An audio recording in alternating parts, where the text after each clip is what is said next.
السلام عليكم ورحمة الله وبركاته. الحمد لله رب العالمين، الصلاة والسلام على أشرف الأنبياء والمرسلين وعلى آله وأصحابه أجمعين أما بعد. പ്രിയപ്പെട്ട സഹോദരങ്ങളെ, മനുഷ്യൻ തെറ്റുകൾ സംഭവിക്കാൻ സാധ്യതയുള്ളവനാണ്.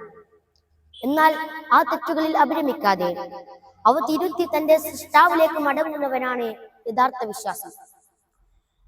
മനുഷ്യ സഹജമായ തെറ്റുകളെ കുറിച്ചും അതിനുള്ള പരിഹാരത്തെ കുറിച്ചും പ്രവാചകൻ സല്ലല്ലാഹു അലൈഹി വസല്ലമ പറഞ്ഞു, കുല്ലു ബനി ആദമ ഖത്താഉൻ വഖൈറുൽ ഖത്താഇൻ അത്തവ്വാബൂൻ.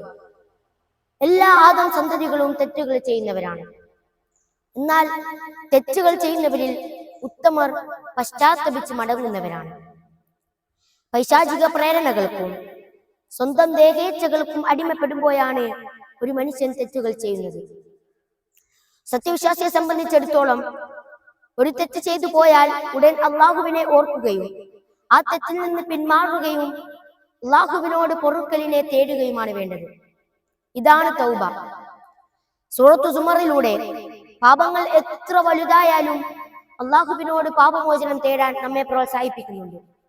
അള്ളാഹു പറയുന്നു, ഖുൽ യാ ഇബാദിയല്ലദീന അസ്റഫു അലാ അൻഫുസിഹിം ലാ തഖ്നതു മിർ റഹ്മത്തില്ലാഹ് ഇന്നല്ലാഹ യഗ്ഫിറു ദുനൂബ ജമീഅ ഇന്നഹു ഹുവൽ ഗഫൂറുർ റഹീം.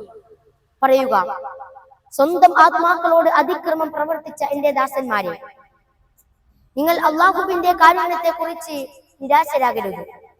തീർച്ചയായും അള്ളാഹു എല്ലാ പാപങ്ങളും പൊറുക്കുന്നവനാണ്. അവൻ ഏറെ പൊറുക്കുന്നവനും കരുണാനിധിയുമത്രേ.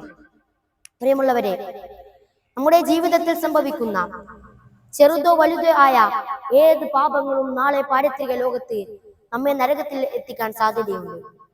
അതുകൊണ്ട് തന്നെ മരണത്തിന്റെ മാലാഖമാർ നമ്മുടെ മുന്നിൽ എത്തുന്നതിന് മുൻപ്, നമ്മുടെ കണ്ണുകൾ അടയുന്നതിന് മുൻപ് വിശുദ്ധ റമളാനിന്റെ മഹനീയമായ രാപ്പകലുകൾ നാം ഉപയോഗപ്പെടുത്തുക. കാരുണ്യവാനായ അള്ളാഹുവിലേക്ക് മടങ്ങാൻ നാം ഓരോരുത്തരും തയ്യാറാവുക. അല്ലാഹു സുബ്ഹാനഹു വ തആല നമ്മെ എല്ലാവരെയും അവന്റെ സ്വർഗ്ഗത്തിൽ പ്രവേശിപ്പിച്ച് അനുഗ്രഹിക്കുമാറാകട്ടെ. വആഖിറു ദഅവാനാ അൽഹംദുലില്ലാഹി റബ്ബിൽ ആലമീൻ. അസ്സലാമു അലൈക്കും വറഹ്മത്തുള്ളാഹി വബറകാതുഹു.